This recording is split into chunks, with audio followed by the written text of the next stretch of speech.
Hello, namaste. Welcome to Citti Media. My name is Citti and I'll be your host for this program. Joining us all the way from America is the founding director for Center for Governance and Markets. She is an associate professor at the University of Pittsburgh's School of Public and International Affairs. She's a non-residential scholar at Carnegie Endowment, president of Central Eurasian Studies Society. Please join me in welcoming Jennifer Murtazashvili. Jennifer ji, thank you so much. And as we say in India, namaste to you. Namaste. It's a real pleasure to be here. It's a pleasure to have you here. And in fact, I've been reading up on a lot of your work since even one of my areas of interest happens to be security studies and foreign affairs for that matter. So I really look forward to this conversation with you. I'm excited to learn from you. Jennifer ji, first, let me ask you about the Afghanistan crisis, because the United States has had an almost embarrassing exit from the if I were to put it that way, rather crudely, right ahead of the planned exit from the United States. I remember President Biden making a statement where he said it's the right and responsibility of the people of Afghanistan alone to govern themselves, to decide their future and decide how they want to run this country. Now, the international community per se has gone silent after the takeover of Taliban has happened 6 months ago. And also, US is being criticized for abandoning the people of Afghanistan. Can you put things into perspective as to what has happened over the last 6 months, especially in terms of how the Afghans perceive this and how Americans have perceived whatever has been going on? So thanks. It's a wonderful question. And I think you were very charitable in your description of US policy in Afghanistan and the US withdrawal. The US withdrawal from Afghanistan was a disaster, and it was a huge embarrassment for our country. President Biden's reaction to the withdrawal was cruel. And he has shown actually nothing but cruelty about the people of Afghanistan, to be honest, since he's come to power. And I was never under any illusion that President Biden would stay. I knew when he was elected, he would get the troops out. He was very consistent about this from the time he was vice president. He was not supportive of a massive US intervention inside of the country. When President Trump signed the Doha agreements, when the State Department signed the Doha agreements in 2020, it was pretty clear to me that the US was going to leave. And it was, President Biden wasn't going to reverse this decision because that would have required putting more troops into the country. Why? Because if the US reneged on its agreement to leave, the Taliban was going to attack the United States. And this is something that President Biden wasn't willing to deal with. So I was certain the US was going to leave. And in fact, I favored US withdrawal from Afghanistan for the simple reason, but not for ideological reasons, very practical reasons, is that the longer the US was there, the worse the outcomes were for the people of Afghanistan. So we saw conflict increasing, we saw poverty increasing. Yes, there were many gains in those very early years, but it was a very insecure environment, especially for people living in rural areas. Mm-hmm. And so what have we seen 6 months later? We've seen a big transformation in many positive ways and many negative ways. And the positive side is, of course, we have seen the constant shelling and drones and those kinds of attacks stopped, and much of the rural area is much safer than it was before. But on the negative side, the country is facing an economic collapse. And so for President Biden, and the reason for this collapse is because the country was so heavily dependent on foreign aid. So 80% of the country's budget came from foreign assistance. And when the US stops providing that assistance, the economy collapsed.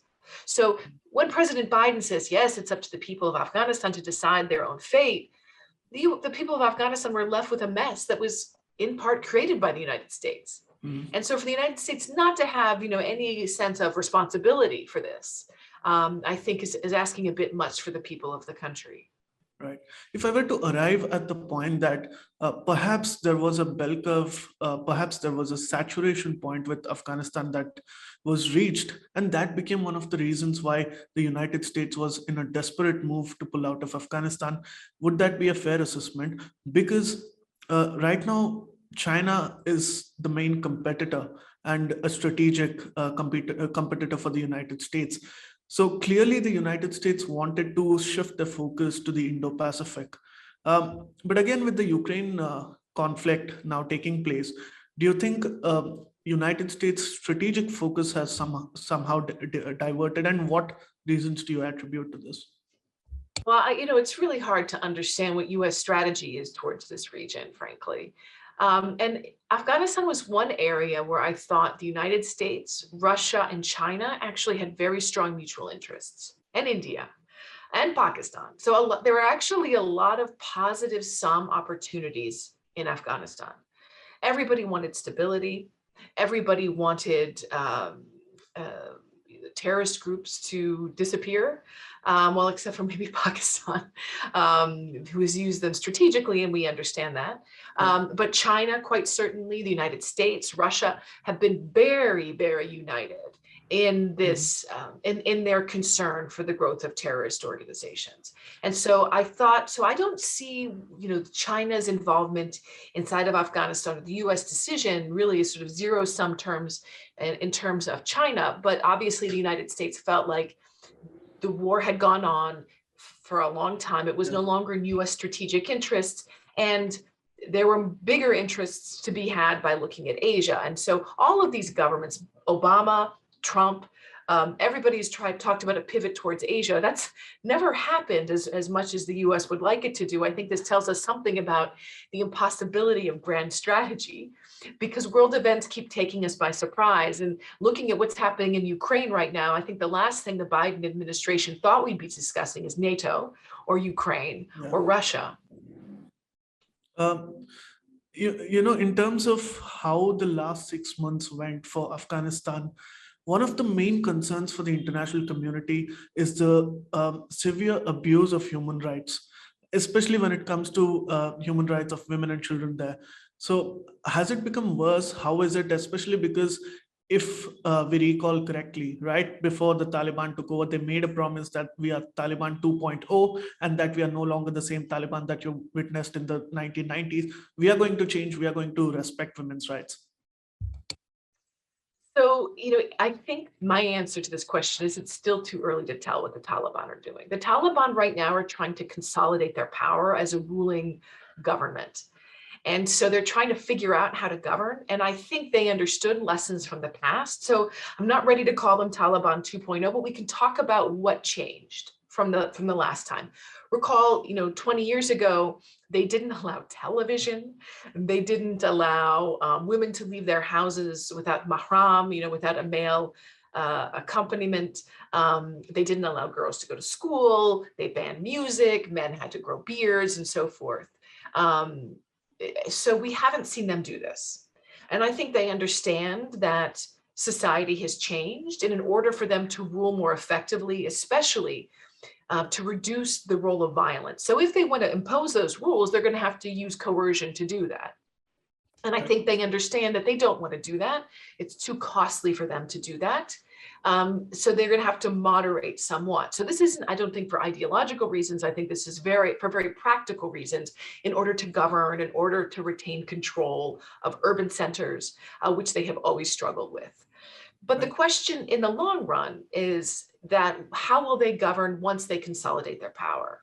And so we have seen the arrest of women's activists, which is quite horrifying. We've seen the arrest of outspoken academics and thought leaders who've been critical of the government. The Taliban has been very clear they don't believe in democracy. They think that this is anti-Islamic. And we've seen the Taliban also promise that they would have a general amnesty for people who worked with the government. But we've seen assassination campaigns against former high-level government officials. Just yesterday, I saw a really horrifying picture of a former Ministry of Interior official from Herat province in the West. This is sort of unverified Twitter stuff. hanging from a crane. And this sends a real message to people. Raises a lot of questions about whether they're serious about this amnesty and how long this will last, and creates a lot of uncertainty. And so I'm not sure that this moderation that we're seeing from them, and it certainly is a sort of moderation from what was 20 years ago, will last very long at all. And we should also say, they've talked about having a more inclusive government, but we don't see any ethnic minorities and any women really part of it in a very serious way. Yes, in fact, there has been a severe increase in attacks against Shias and Hazaras and other communities as well. But as far as Pakistan is concerned, and I think we touched upon this a few minutes back, Pakistan has a massive victory here because this was a part of the longer game that they were playing, and they have gained a strategic depth, so to speak. Right now, the Haqqani network are perhaps their biggest allies in Afghanistan, but how sustainable do you think this is going to be on the long run? Because especially when it comes to the Durand Line issue, the Taliban and the Pakistan always have a fallout. Exactly. I mean, I don't think it's sustainable at all, and I think we're seeing this fall apart. We're seeing the Taliban really wanting to assert their independence from Pakistan. We're seeing the Haqqanis want to do this. We're seeing these conflagrations on the Durand Line, real uncertainty about what role the Taliban is playing in supporting the TTP, for example. The Pakistani government's trying to reconcile with this. And so I think that there's sort of a shock in Islamabad at the way that the Taliban are behaving much more assertively and much more independently. And so this is where it comes down to this issue of consolidation of power, is now that they are consolidating, they're understanding the economy, they're being able to profit from foreign aid that's coming in, they're not having to worry about tending to the population as much as they would. All of the foreign aid seems to be, at least a great deal of foreign aid is coming back. It buffers them from any kind of responsibility to have to govern their own people. And this is a dynamic that aid is bringing in. We could talk about this. So it's giving them a sense of independence. And this is really what we have to look for. Isn't the past 6 months are sort of indicative, but I would expect a pretty strong change come the spring. Okay. Another concern that Afghanistan is facing right now is the crumbling economy, especially due to the pandemic, due to other factors. Most of the governments don't want to economically engage with Afghanistan, barring a very, very few minority countries for that matter. And most of them are giving aid that in passing, it's not reaching them properly. So this has enabled a human a crisis, so to speak, in Afghanistan. With the majority of the revenue coming from international donors, how do you think this will perhaps influence the Taliban government's approach to international relations right now? And how do you think this has created a severe crisis in Afghanistan, especially to the common civilian who needs his food and water on time? Yeah, I mean, it has really hurt the economy. The UN estimates that 90% of the population is going to be plunged into severe poverty. And it's hitting the country in different ways than other episodes in the past. So what's happened is that, government officials in urban areas don't have access to salary. There's a liquidity crisis. The foreign currency reserves have been frozen. There's been inflation as a result of this. The currency's lost its value. The United States has now said that it's going to take the country's $7 billion in foreign reserves that are held in New York, hold half of this to give this to victims of 9/11. There's a lawsuit against these the currency, these reserves, and then take another half of it and distribute it through humanitarian aid, create a trust fund. Well, that decision is going to decimate the country's economy because it's going to ensure that the Afghan currency loses all of its value. And so without sort of a central backing in the central bank, the country's going to lose its value. The currency is going to lose its value. And that's really going to hurt commerce. It's going to hurt trade. That's going to hurt the average person even more than they've been hurt now. And so you compound this with the fact that government workers haven't received salaries. And these people in urban areas are much more susceptible they're not as able to withstand the crises. They're less resilient. This is the phrase. They're less resilient to these crises because those in rural areas can grow food. They're used to these kinds of crises. They've endured them in the past. They live in maybe subsistence economies, but those in urban areas don't have those kinds of choices. So it's going to be very, very hard. And I don't see this easing up in the months to come. Right. Please also paint us a scenario of how land rights work in Afghanistan. And what's the one thing that US policymakers, for that matter, should have understood before going into Afghanistan or a place like that? Because right now, in retrospect, I think many of the policymakers and thought leaders in America are questioning the very fact of why it was necessary for America to intervene, to rather invade Afghanistan in the first place, and that was a horrendous decision. I think some of the decisions about Afghanistan wasn't necessarily about the invasion of the country, but was with the state building strategy. And so there's a thought that the United States came in after 2001, they toppled the Taliban government, and they put a new government in place, and that should have been enough, end this. And at that point, the Taliban were pretty decimated. Now, some people are saying that the big mistake of that process was not including the Taliban in any discussions immediately after 9/11, that there was a desire. Now some are reporting that there was a desire by the Taliban to join negotiations, to be included in the government. But remember, after 9/11, the US was very badly wounded by this attack. And I think there was no real appetite on the part of American decision makers to include the Taliban in these discussions. President Karzai said he had asked the United States to do it. He was rebuffed. Hard to say. I think at that point, it would have been very, very difficult to do. But the question is, why did things become worse? 2005, 2006, the insurgency against the Afghan government and against the United States really escalated. And what was it about the intervention that caused that to happen?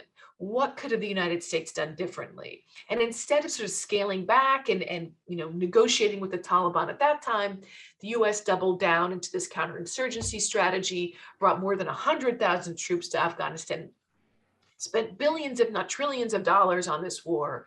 More than 2,000 Americans were killed and so forth. So I think the question is not necessarily about was it right to intervene, but why did the US intervene the way that it did over such a long period of time? And frankly, without much of a strategy at all. So I think this is the big question, is 20 years. I've dealt with so many military leaders, military officers over the year who've asked me, what was during the period of the war is like, what is our strategy? Why are we here? Why are we fighting? Right. And if political leaders couldn't articulate this, how could military leaders understand the role and the mission? It was never really clear. It was really bogged down over time. And that's why I think that withdrawal at a certain point became the only option for the United States. Billions of dollars poured into counterterrorism operations and security measures to be adapted in Afghanistan. As a result of all that, if you were to put things into perspective, how sure is the American security establishment that another incident like the 9/11 is not going to happen today under the new renewed Taliban? Well, there's definitely mixed perspectives on this. And it's fine that I can talk about this as a professor, because I can look at all sides of this and understand these different views. So there's a number of people, and I think it's probably the majority at this point, including the Biden administration, that says, look, the threats from Afghanistan are not, the terrorist threats coming from Afghanistan are not what they were 20 years ago. We see Al-Qaeda networks and these Islamic State networks. They've dispersed all over the world. They're no longer concentrated in Afghanistan. The ones that do exist in Afghanistan are far weaker than they were before. So it's not that these groups don't exist, but they're weaker and they're dispersed. And if we're fighting them in Afghanistan, why aren't we fighting them in other places where they exist? And so they've been fragmented. And so the nature of the threat has changed. So I think this is what many people would argue. Others say, look, Al-Qaeda is still there. We know Al-Qaeda is still there. There's no question that Al-Qaeda is still there. I don't think there's any question that the Taliban have relations with these groups. Now, as part of the Doha Agreement, the Taliban said that they wouldn't have relations, that they would fight these groups. Now, we definitely see some kind of rivalry between the Taliban and the Islamic Yeah. State. But it's unclear who the Taliban will support and why. I also have a very strong sense that the Taliban are allowing foreign fighters, especially some of the Central Asian fighters, to continue to persist in the region. Inside of Afghanistan is sort of a bargaining chip that they have with some of their Central Asian neighbors. Of course, they all want to have good relations with one another, but it's very convenient for them to have some of these Central Asian fighters in Afghanistan as sort of a threat that they can use against their neighbors if they're not able to extract what they want from these bilateral relations. So there's huge debates in the United States. Some people say the threat is very real. It hasn't really changed since 9/11. Others say, look, the nature of the threat has changed. Right. So in terms of the growing security concerns in South Asia, for that matter, because as soon as the United States exited Afghanistan, India was worried, and even Pakistan, to a certain degree, was constantly worried about the fallouts of the entire incident that were going to happen. If I recall correctly, the Quad recently issued a statement that any ungoverned spaces in Afghanistan will probably pose a security threat to the Indo-Pacific, if I'm not mistaken. And now with several other organizations propping up, like the Islamic State, Khorasan province, now India is already on alert. So, as an analyst, how do you see this security situation unfolding in South Asia, for that matter? Well, I think that India probably has more to worry about than anyone else in the region, given these dynamics and given the history with Pakistan. Obviously, I think that is a real concern. But one of the things that we're going to be looking at right now, there was a great concern when the Taliban collapsed. The Taliban have also promised, so many other countries, including India, that it would control these terrorist threats, right? And that it wouldn't create ungoverned spaces, that it would consolidate its authority, it would eliminate terrorists. Now, I don't believe the Taliban is going to do that, and I don't think it's actually in Taliban's interest to eliminate all of these terrorist groups. But on the other hand, what we've seen is actually a real confidence of different countries in the region in dealing with the Taliban. If we look at the Central Asian republics, for example, there was real concern after the collapse of the government in Kabul that we'd see massive refugee flows, we'd see spillovers, we'd see a lot of really negative things. And in fact, we've seen as a very confident Central Asia negotiating with the Taliban and in some ways relieved. This is something I think that's really hard for us in the United States to wrap our heads around, is that the longer the US was there, the worse the outcomes were for so many in the country. And there was so much instability that neighboring countries were really very concerned about terrorist threats, that nobody was in control, that was really in an ungoverned space. And then there's hope from some that the Taliban will be a more preferred alternative, not to the US controlling Afghanistan, because the US wasn't controlling the country, that there were probably more of these so-called ungoverned spaces during the period of US presence than there is now. And that's a really hard thing to reconcile, right? That the Taliban have consolidated, they are consolidating control. Now, the question is, how long will that last? What is going to be the relationship between the government in Kabul and the Haqqanis? What is the relationship between these different factions? What's that going to look like? Yeah. So there's a lot of questions. Right. You bring up a very interesting point. And in fact, if we were to look at the external linkages to what is happening in Afghanistan right now, one of the most popular phrases or descriptions used to sort of describe the situation in Afghanistan is the graveyard of empires, right? It happened with the British, it happened with Russians, now it's happened with the Americans.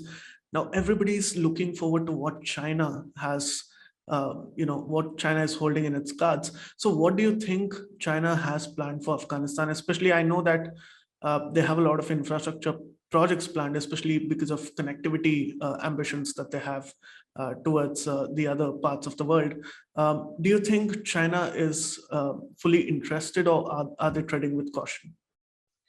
China's trading with caution. I'm not persuaded that China is looking at this opportunity as the chance to come into Afghanistan and take control. Or China's they are, they understand what risks are. And Afghanistan still looks like a very risky investment. And so if they have to make choices about where to invest, I don't think Afghanistan is going to be their number one choice. Sure, there are some, lithium reserves and things like this that they could invest in. They've been invested in copper mines, but they did this during the US presence.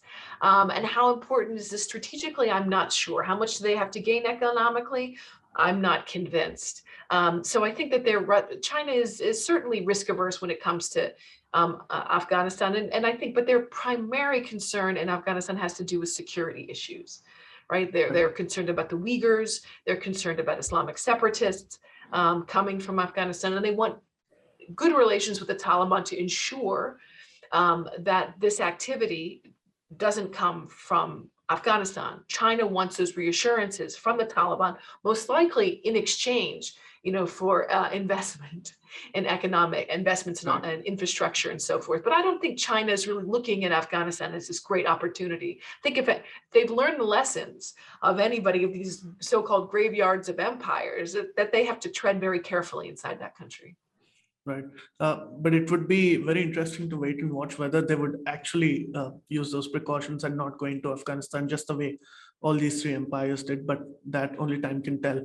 Now, in terms of the dynamics between several of these non-state actors within Afghanistan, there are other power groups emerging with ISK and the Haqqanis, etc. So how do you see the power struggle between these groups within Afghanistan, and what do you think is a predicted outcome out of this, although it's way too early to probably say anything about it? This is a great question, and I think it's one that we're all going to keep our eyes on. It has to do, so we're seeing fissures emerge already, and we're seeing these emerge in different regions. And this goes back to governance. So you're asking basically the central question about how is the Taliban going to govern? And we're seeing these different groups interact with the Taliban, well, especially the Haqqanis who are part of the government. ISK is a bit different. But I think the bigger question that I'm going to be looking for is, how is the Taliban going to govern? And this will tell us a lot about the cohesion with the Haqqanis and others. The Taliban have been handed the keys to one of the most centralized states in the world. And in fact, I think we talk about some of the original sins after 2001. I would argue that one of the biggest sins the international community made was through the Bonn process, where they resurrected an old authoritarian constitution from the monarchy period, and they put democratic institutions on top of it. The democracy in Afghanistan was, I argue that it never failed. It wasn't actually really tried. That the country remained very heavily centralized. All of the bureaucracy came from the monarchy, even from the country's Soviet influenced past, beginning in the 1950s. In fact, there's a lot of parallels actually between India and Afghanistan and how they went about building institutions. And there was actually a lot of learning in Afghanistan from India beginning in the 1950s. The Afghans began 5-year plans in 1956, shortly after Khrushchev's visit to Afghanistan. He was in India first, and he took this to Afghanistan. So these government institutions are highly centralized, very highly centralized. The Taliban now have control of them. So one of the questions we're beginning to see is, now who is going to appoint who at the provincial level? And so we've already begun to see protests in Faryab province, for example. There was a very powerful Uzbek commander who was associated with, he was a Taliban commander who had fought with the Taliban for 20 years. The Taliban had removed him from power. They feared that he was getting too influential.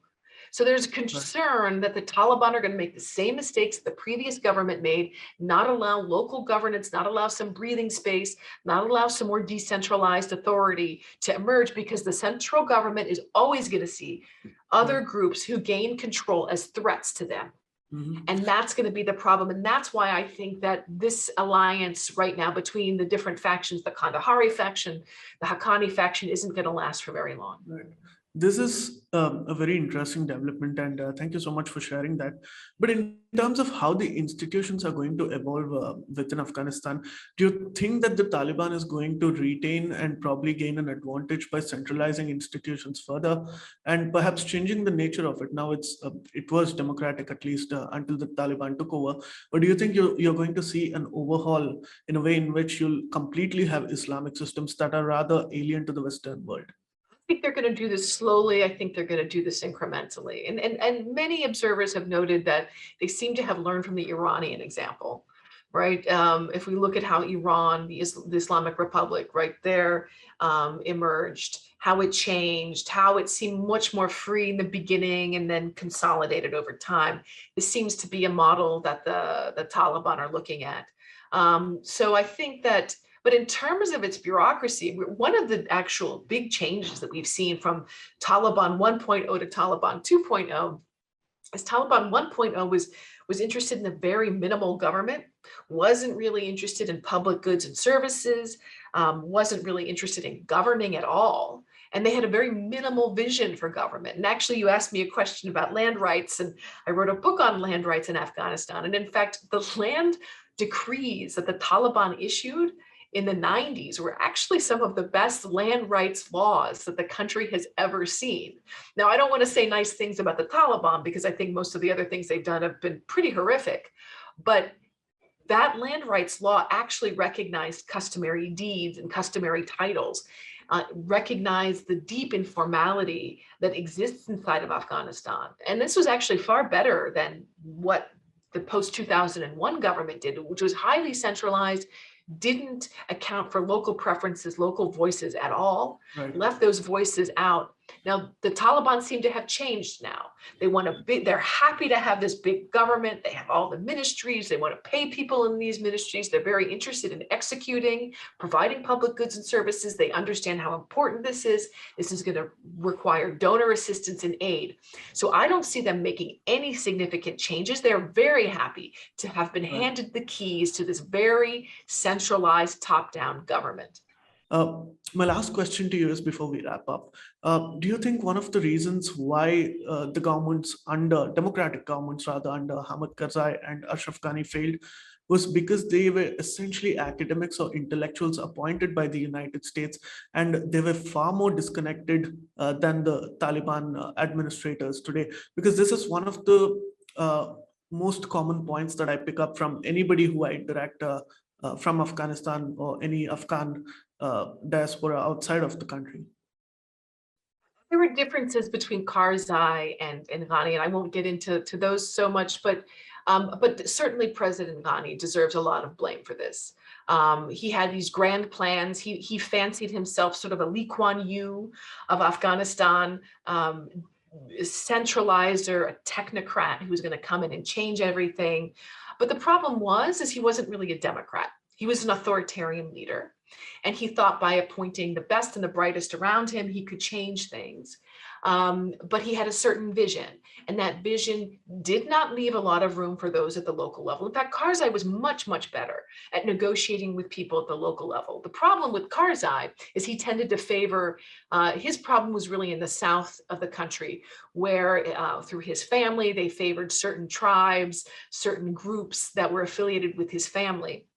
He actually did a far better job of integrating those so-called warlords from the north of the country and putting them into the government. And this was at a time when people really questioned whether they'd join the government. Ghani did the opposite. He tried to oust all of these former warlords out of the government, put his own people into place, had this strange theory of government. He created parallel institutions to try to get around government institutions. He didn't implement many of the democratic aspects of the Constitution, although he promised to.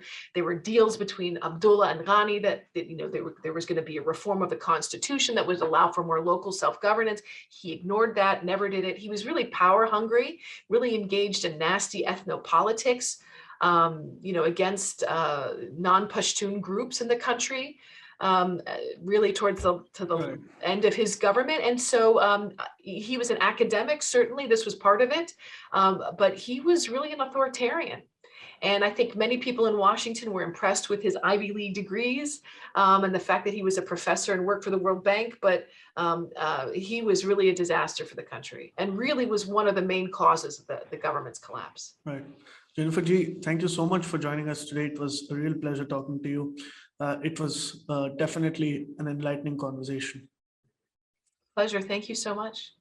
Thank you. Have a good day. And I hope you can join us for conversations in the future. I hope to. Thank you.